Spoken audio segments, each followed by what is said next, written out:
Hola, hola, muy bien, volvemos a la sesión. ¿Me escuchan? Sí, doctor. Perfecto. Bien, volvemos a la sesión. Vamos a entrar entonces a ver un poco, recordando lo que hemos dicho sobre la criminología, ¿verdad? Vamos a ver un poco estos factores que pueden incidir en la corrupción. Eh, a ver, mm, cuando...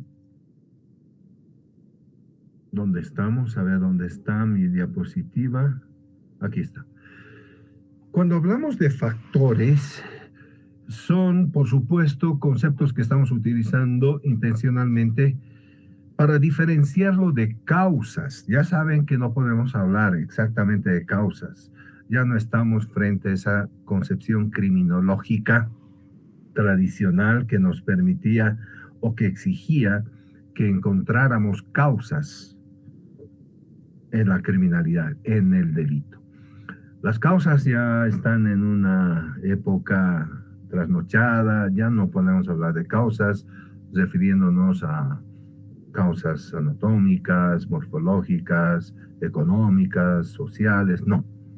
Estamos hablando de factores que pueden incidir para que el acto de corrupción o los delitos de corrupción puedan realizarse. Entonces, causas, no, ¿verdad? Bien, de manera general, cuando hablamos de causas, entre los muchos factores, más que causas decía, ¿no? Entre los muchos factores que pueden incidir en la realización o los actos de corrupción, está este tema de concederle al Estado toda esa potestad, toda ese poder que tiene para administrar la cosa pública. Entonces, ahí hay que empezar a tener algunas referencias políticas sobre este modelo de Estado que tenemos, sobre las funciones, las competencias, funciones que tienen los órganos de poder, eh, cómo y de qué manera se lleva adelante un servicio de administración pública o la concesión de servicios por parte del Estado a partir de los gobiernos de turno frente a la ciudadanía. Estamos preguntándonos en realidad lo que bueno, ha sido objeto políticamente en varios cuestionamientos. Estamos preguntándonos si el Estado es un buen o un mal administrador. ¿Será responsable a partir de esas condiciones, de esas calidades o de esa calidad de mal administrador? ¿Será responsable de la administración y de la corrupción? ¿Será que ese es el factor esencial para hablar de los delitos de corrupción? Y si nosotros tenemos que desprender a partir de esa pregunta algunos otros factores, Tenemos que preguntarnos si el Estado es ineficiente al manejar los recursos, o sea, el mal administrador al que nos estamos refiriendo. Si el principio de legalidad administrativa no se pone en vigencia, no se practica adecuadamente. Cuando hablamos del principio de legalidad administrativa, estamos refiriéndonos a la sujeción que tienen o que deben tener los servidores públicos, sujeción a la ley. El principio de legalidad administrativa supone un acatamiento de las normas administrativas de manera estricta, muy parecido al principio de legalidad penal. El principio de legalidad penal nos dice que solo la ley puede establecer delitos y penas. Entonces, es la ley la que debemos observar cuando estamos frente a un delito o frente a una pena. El principio de legalidad administrativa supone una adecuación, una actuación con fidelidad al ordenamiento jurídico administrativo. Si algunos de ustedes o quienes hayan trabajado en algún momento en la administración pública, ¿no? Sea a nivel de alcaldías, por ejemplo, bueno, van a entender que el abogado, el asesor legal, siempre es el foco de atención y sobre todo siempre es el que debe sustentar cualquier decisión administrativa. Siempre nos piden a nosotros un informe legal para sustentar la decisión.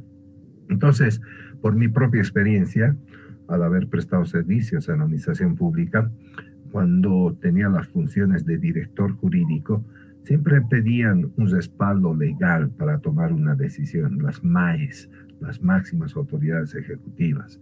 Entonces, nosotros teníamos que someternos a este principio de legalidad administrativa, ¿no? Y como caballos cocheros teníamos que generar informes de sujeción a las normas administrativas. No había otra forma de poder cumplir nuestras funciones, ¿no? Entonces, por eso el principio de legalidad administrativa es un criterio rector muy importante en la actuación de los servidores públicos. De tal modo que cuando hay una auditoría, el auditor, bueno, los auditores en general, hacen una revisión y un examen del acto administrativo y de las decisiones administrativas, siempre observando, pero así, a rajatabla, las normas administrativas. Por eso es que las auditorías, muchas veces, por incumplimiento de alguna norma administrativa, pueden establecer también responsabilidad administrativa, ¿no? Cuando no una responsabilidad ejecutiva. Así que, desde ese punto de vista, el hecho de que no se aplique normalmente el ordenamiento jurídico, no hay una sujeción al ordenamiento jurídico, ¿podría ser también un factor que incide en la corrupción? Bueno, estoy colocando eso como preguntas, ¿no? La falta de transparencia y control eficiente de los actos administrativos también podrán significar factores que inciden en la corrupción. También son preguntas para poder responderlas desde un punto de vista de la experiencia personal, ¿no? Y la falta de vigencia de mecanismos de control y administración gubernamental, bueno, esto trae consigo un poco la vigencia de la Ley de Administración y Control Gubernamentales, la Ley 1178, la famosa Ley 1178. Quienes han trabajado en la administración pública saben muy bien que en esa ley se establece, a partir de los sistemas operativos, de los sistemas de administración que existe en la administración pública, también se establece un sistema de responsabilidad por la función pública. Así que esos son mecanismos de control. ¿Será que esos mecanismos de control no son eficientes, no están vigentes? Dependiendo del tipo de administración que estemos viendo, una administración pública general, una administración pública regional, local, municipal, no sé qué, ¿será que no son eficientes o no estén en vigencia? Bueno, la verdad es que yo no puedo hablar de los otros departamentos y cómo trabajan, ¿no? Pero sí puedo decir que en los puestos en los que he estado trabajando, ciertamente hay una especie de temor permanente a la aplicación de la ley 1178, ¿no? Los servidores públicos tienen como un elemento muy, muy importante en su actuación administrativa la ley 1178, ¿no? Entonces, la falta de vigencia de mecanismos de control y administración gubernamental que representa la ley 1178 podrá ser también un factor que incide en la corrupción. La falta de acceso a la información En muchos casos me he topado con que el servidor público, el funcionario público me dice, bueno, si no viene con un requerimiento fiscal, si no viene con una orden judicial, no puedo brindarle esta información. ¿Cómo? Usted tiene que atender el derecho a petición que tenemos, de acuerdo a la Constitución. Usted tiene que atender ese derecho a petición. Ahora, si no quiere atenderme y dice que tiene que traerse con orden judicial o con un requerimiento fiscal, díganlo en su respuesta, nada más. Es lo único que le pido, ¿no? Entonces, cuando se pide una determinada información pública que tenga acceso el público, muchas veces los servidores públicos no lo comprometen. Esto en temas de contrataciones, por ejemplo, es vital, ¿no? Pocas veces tenemos la posibilidad de conocer los procesos de contratación. Y ahí es donde se generan, pues, a veces actos de corrupción. Podrán incidir estos factores o este factor de acceso a la información en un delito de corrupción pública.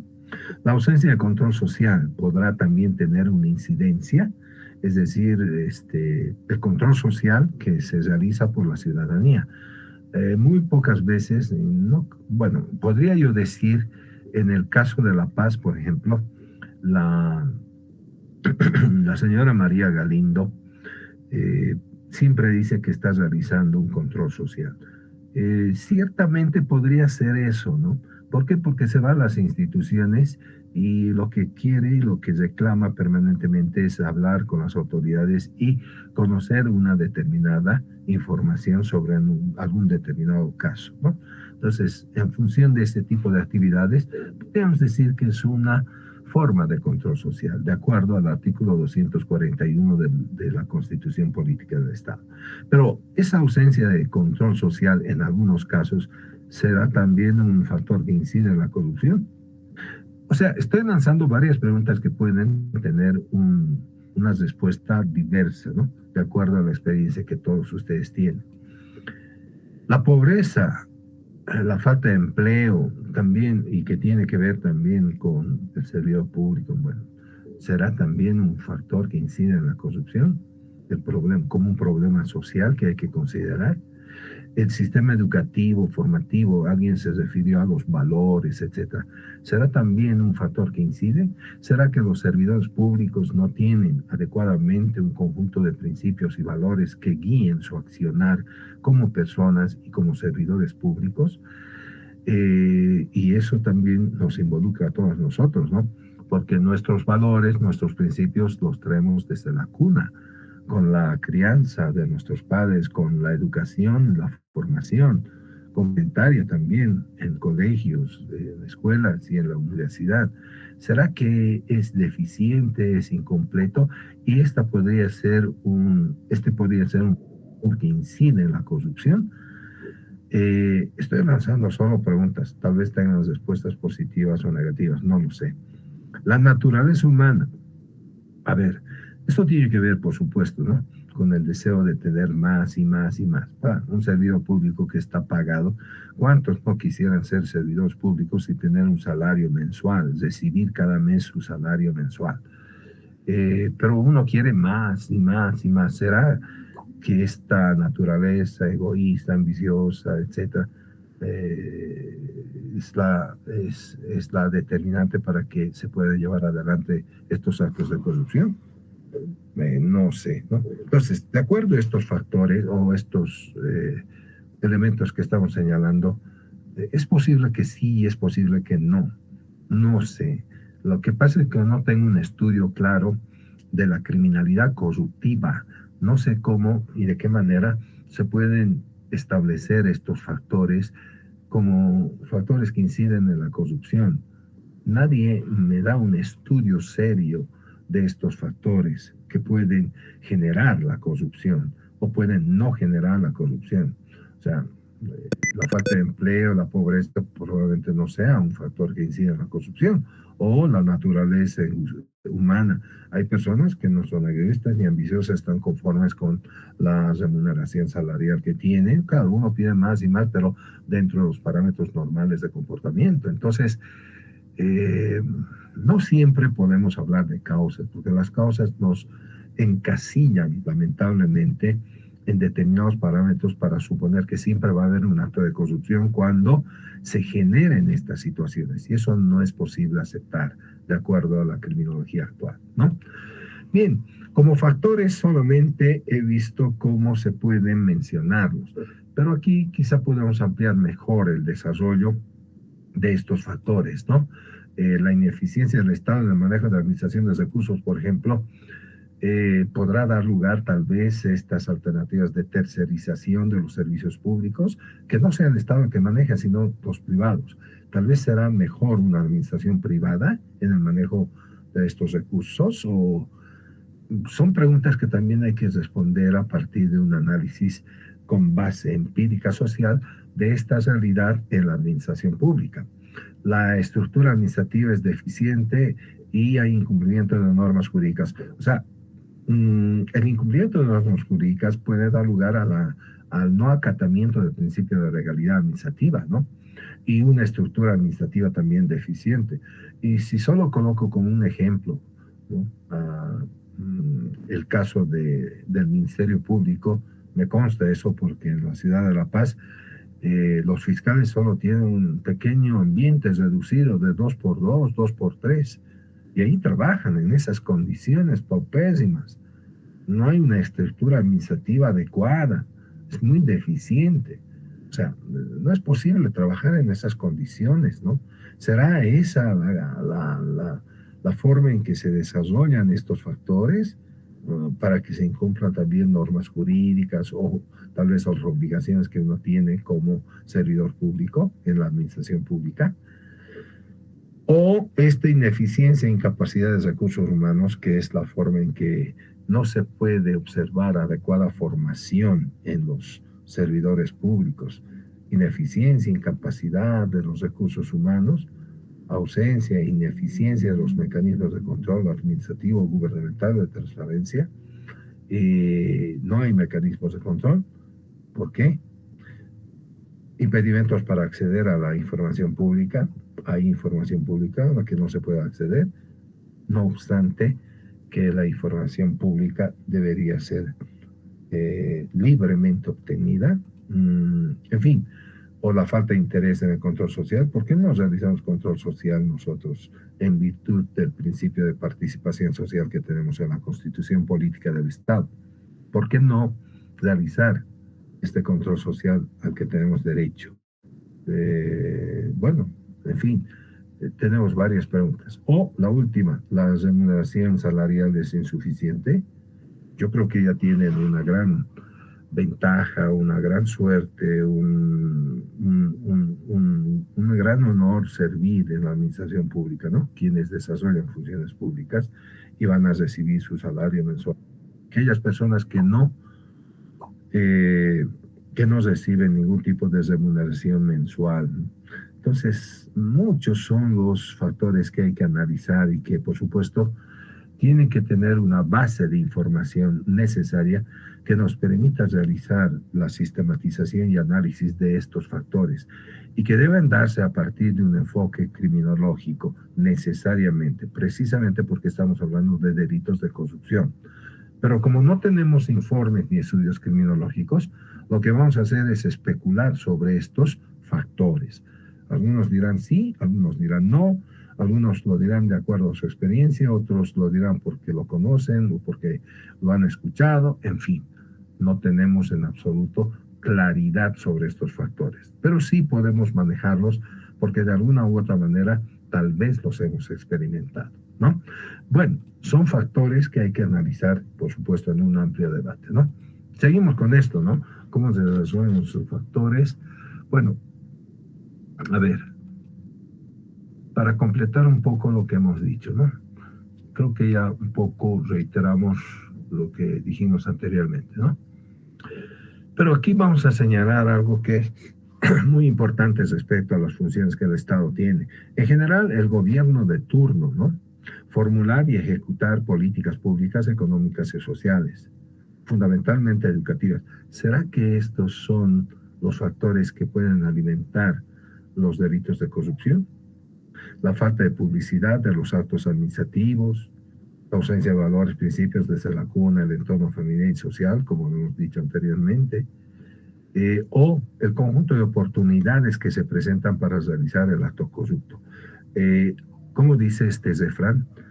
Ante las arcas vacías, incluso el justo peca, dice, ¿no? ¿Ve? ¿Será este conjunto de oportunidades?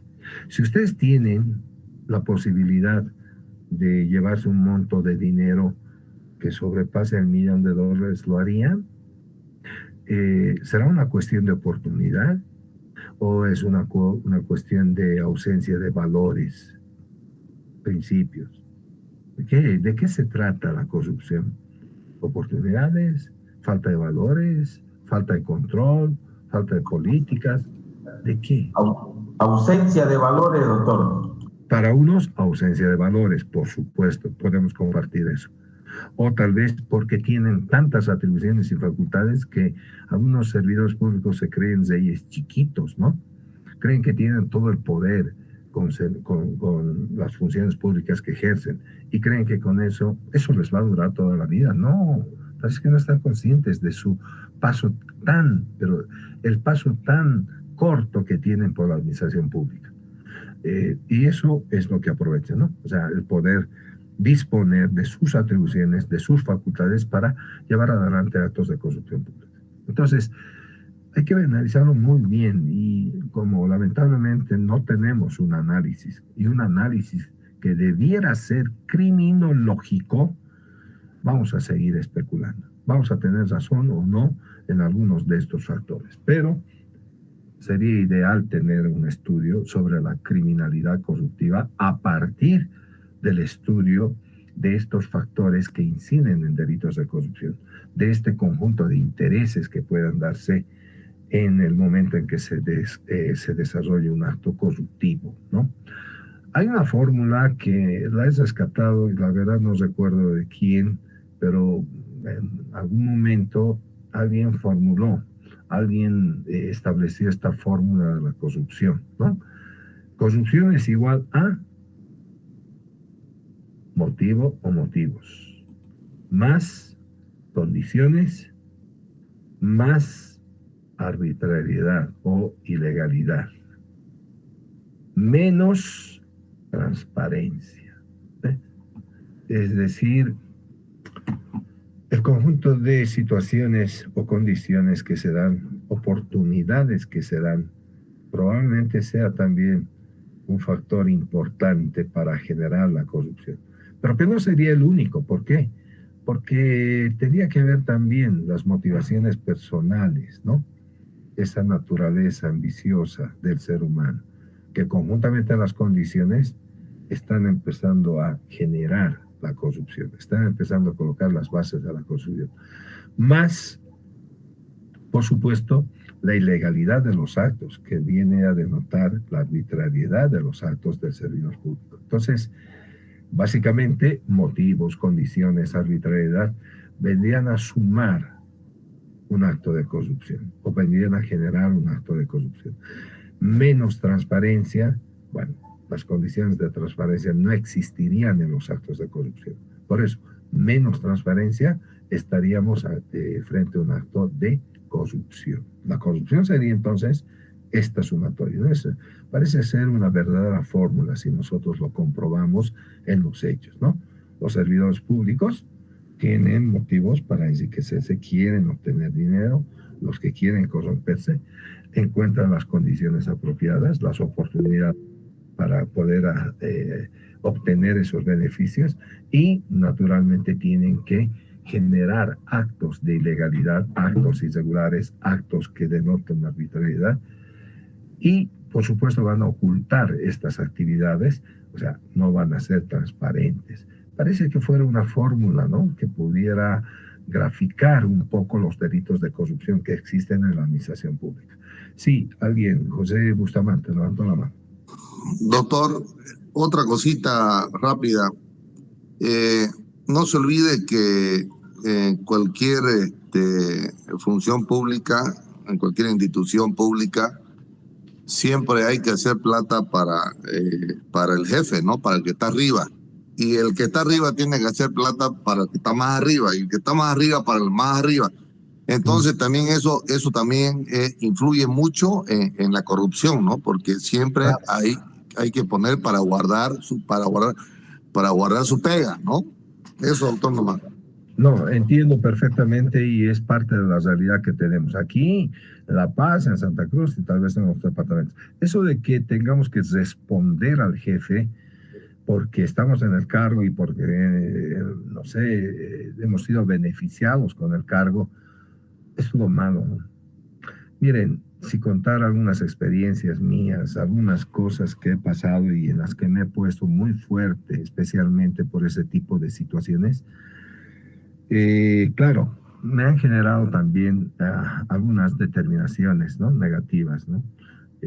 No querer contar conmigo en las actividades o destituirme. Al fin y al cabo, yo estoy consciente de lo que hago y muchas veces he levantado las manos y pido siempre la renuncia o me voy. Pero he sido tan serio y tan firme en mis decisiones, especialmente como director jurídico. He estado como director jurídico en varios ministerios, ¿no? Esos azares de la vida que te permiten encaminarte en una función pública. Mi vida profesional está encaminada mucho en la actividad profesional, en la litigación, ¿no? Mucho tiempo, pero también he estado en gran parte en la administración pública. O sea, creo que tengo la suerte de haber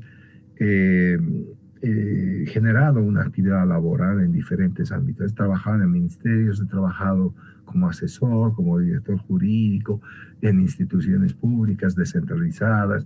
He trabajado también en el órgano legislativo, he tenido un paso interesantísimo ahí, especialmente convenciendo a los legisladores en una época determinada de mi vida profesional con todos estos elementos que tienen que ver con la racionalidad de la ley penal.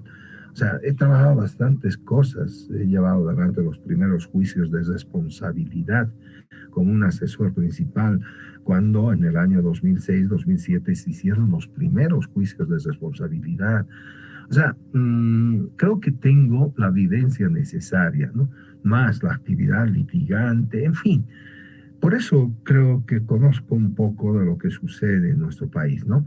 Y creo que la corrupción deviene no solamente porque existen estas situaciones de condicionamientos que el jefe o las personas imponen a los subordinados, sino porque también hay una ciertamente ausencia de valores y existe una serie de condiciones, una serie de factores que inciden para que el servidor público pueda llegar a cometer un acto corrupto. Las definiciones que estoy dando ahora o que se dan, miren, ya van a permitir comprender mejor, ¿no? Esa fórmula, ¿no? Con respecto a los motivos, con respecto a las condiciones. Doctor, hay algo muy importante que usted ha dicho y no quiero pasarlo de largo, ¿ya? Dígame. Usted dijo en el objetivo de la ley, por decir, dio un ejemplo de la 348. ¿Cuál es el objetivo de la 348? Erradicar la violencia, ¿ya? Pero si no funciona, entonces debe desaparecer la ley, ¿cierto? Cierto. Pero aquí hay algo muy importante que debe atacarse dentro de la corrupción, que es la Contraloría, ¿ya? La Contraloría no ejerce la parte coercitiva sobre los funcionarios públicos, ya sean de bajo o de alto nivel, ¿ya?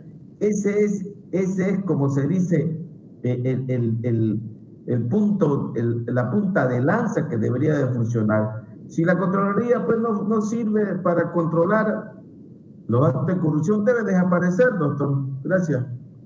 Ok. Ahí estamos hablando de otros mecanismos de control institucional, ciertamente, ¿no? En la Contraloría. El trabajo que lleva adelante la Contraloría, solamente para comentario, también es sesgado, ¿no? Sesgado políticamente. O sea, eso también tiene que ver con los niveles de conciencia institucional que pueda tener la autoridad que realiza el control, ¿no? En el manejo de los recursos públicos. Pero, ¿cómo controlar aquello cuando las definiciones o las decisiones políticas encaminan a la designación de una persona que tenga que ser afín a un determinado gobierno? Lamentablemente eso ocurre. O sea, yo creo que hay un tema, pero neurálgico. Con razón, la corrupción, de todos modos, ha sido un problema tan endémico en nuestro país, a tal punto que en algún momento de nuestra vida institucional como Bolivia, hemos sido calificados como el país subcampeón de la corrupción. Créanme que así hemos llegado a ser catalogados. Entonces, claro, pucha, uno tiene dificultades para poder comportarse en contra de la corriente. Eso ocurre en los tribunales, eso ocurre con los abogados que litigamos. Muchos de los que están como funcionarios judiciales se han acostumbrado a pedir, a exigir. ¿Por qué? Porque así se hace.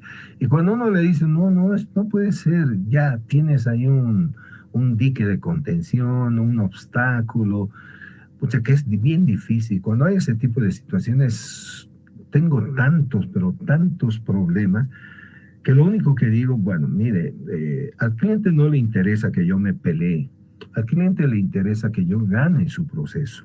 Entonces, el cliente muchas veces sí quiere saber los resultados. Tengo tantas experiencias en la oficina que cuando venía un cliente y yo le explicaba su caso, le ponía de manifiesto las razones, los elementos que tiene a su favor y que tenemos bastante fuerza en las pruebas que podemos presentar. El cliente, ¿saben qué? Al último me preguntaba, ya, muy bien, gracias, está bien, entiendo, perfecto, muy bien. Yo les explico con chuis a mis clientes. Y al final me pregunta y me dice, y doctor, ¿vamos a ganar? Me dice, pucha, yo, mire, no puedo decirle eso, ¿saben por qué? Porque yo no tengo una bola de cristal. Yo no sé qué juez, qué fiscal me va a tocar, qué policías voy a trabajar. No puedo. Hay algunos que ya conocen y trabajan con policías que ya están metidos en estos niveles de corrupción, con fiscales, con jueces. Pero, o sea, cuando yo tengo un cliente y me pregunta eso, yo no puedo decirle que sí, no puedo. Por más certero que sea en mis apreciaciones probatorias para darle la razón a mi cliente, no puedo. Así que muchas veces mis clientes dicen gracias, se retiran de la oficina. Menos mal que muchas veces los clientes también vienen por pase profesional, ¿no? Muchos de mis clientes han venido por eso. ¿Por qué? Porque tal abogado no le ha atendido bien, porque tal abogado se ha vendido a la otra parte, no sé qué, y yo los atiendo y sigo peleando. Bueno, seguimos peleando, ¿no? Doctor, bueno, esa es mi idea en general. Adelante. Doctor, usted tiene razón, doctor, que a veces el cliente quiere que uno gane, pero a veces el cliente no tiene dinero, ¿no? Entonces lo que ahí nosotros tenemos que hacer cumplir son los plazos procesales que nos da el mismo procedimiento. Si nosotros como abogados hacemos cumplir los plazos procesales, el funcionario va a encaminarse de acuerdo al procedimiento. Yo eso es lo que hago, hacer cumplir los plazos, y si no lo cumple, yo le reclamo porque cumpla, ¿no? Porque la ley es para cumplirlo. Entonces, ahí tenemos que encaminar, hacer cumplir los plazos procesales, y el funcionario se encamina así. Si no quiere, pues se lo procesa disciplinariamente. Esa es mi opinión, doctor, porque hay clientes que de verdad tienen dinero y ponen, pues, ¿no? Pero hay clientes que no tienen dinero. Entonces, hay esas dos partes, ¿no? Que hay que analizar también. No, es cierto, existe eso. Bueno, en todo caso es mucho, ¿no? Lo que debemos nosotros compartir como experiencias personales para vincularlos a estos factores que inciden en la corrupción. Y, por supuesto, en el estrecho margen de un módulo como este, nosotros no vamos a resolver el problema. El problema es, la corrupción es un monstruo también de 1000 cabezas. Tiene varios factores, tiene varias ausencias, varias carencias. En fin, es un problema mayúsculo y está muy vinculado también al sistema de administración de justicia penal. Y ustedes lo comprueban, cuando no en la administración pública. Entonces, es muy difícil tratar un tema y diagnosticarlo. Miren, diagnosticarlo. Cuando no, pronosticar un poco las soluciones para hechos de corrupción, ¿no? Bien, teníamos que empezar a ver un poco de manera general estos antecedentes, lo que contiene la ley, pero creo que ya estamos... ¿Qué hora es? ¿Qué hora tiene? Son las 10, doctor. 10. Bueno. 17 minutos. Y 7. Bien, son tan, pero tan exactos en el horario de salida que me asombra, ¿no? Pero ya, vamos a terminar con el registro de asistencia. Les voy a mandar, por favor, ya saben, estas diapositivas que estoy mostrando se las voy a mandar en la plataforma virtual, no se preocupe. Esta misma noche incluso, ¿ya? Voy a terminar con el registro de asistencia y con eso nos despedimos hasta mañana. A ver, espérenme un ratito, por favor. Voy a